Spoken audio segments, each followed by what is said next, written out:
The sex-trafficked women at the penthouse being hauled up and shot dead is one of the most upsetting scenes in The Handmaid's Tale. Although there have been many such scenarios on this show over the years, my mental Rolodex is murky since the brain has defense mechanisms. I remember a blood-splattered Esther, a post-mutilation Emily, June being raped, beaten, and electrocuted in a metal cage. A lot of rapes.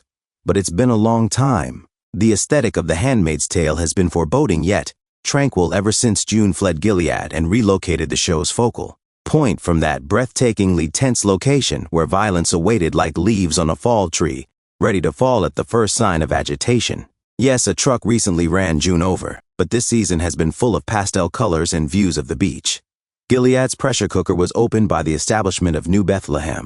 It was also essential to demonstrate the severity of Nick's trespass by witnessing the Jezebels being killed like sick animals. Not only did his treachery ruin Mayday's scheme, but it also resulted in the deaths of those women. No amount of persuasive reasoning will win June back to Nick, even though he was correct to call out June's self-serving capacity to filter out his commander status. Nick could not come back from this one, even if he were Rihanna hot.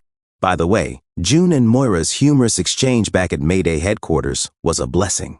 June needed a best friend because she was shunned by everyone and on the outs with Luke, both of which were beautifully handled by O.T. Fagbenley and Elizabeth Moss in their reconciliation and their altercation. She had one because of the relationship makeover that two had in room 618, and it provided a pleasant change of pace to Shattered.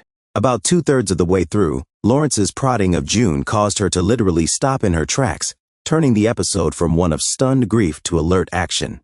At the wedding, did you say there were going to be handmaids? She asked, forming a plan. Action stations took over after that, as the show featured one of its most exciting scenes since those young children were taken out of Gilead on that plane. Serena and Wharton's wedding will not only be the season's social event, but it will also be a massacre, thanks to some improvisation from June and every friend Mayday has ever had. There will soon be a competitor for the title of the Red Wedding in Game of Thrones. In relation to that, Anne Dowd was finally given more tasks to complete and sold her sorrow for Janine, while she lamented the bloodstains on the penthouse floor. Lydia's face felt like the first bird flocks taking flight tremors of an earthquake when she looked up to saw her special girl bleeding and beaten in Commander Bell's window. Lydia, don't give up, you're almost there. And don't forget to bring your cattle prod if you ever decide to give Bell and company the punishment they deserve. Otherwise, it doesn't matter because Moira and June are on it. They are getting ready for their last chapter in Gilead, filled with terror, tenacity, and the rush of crossing the border to battle once again. Give them strength, Lord. I haven't been more eager to watch the next episode in 6 seasons.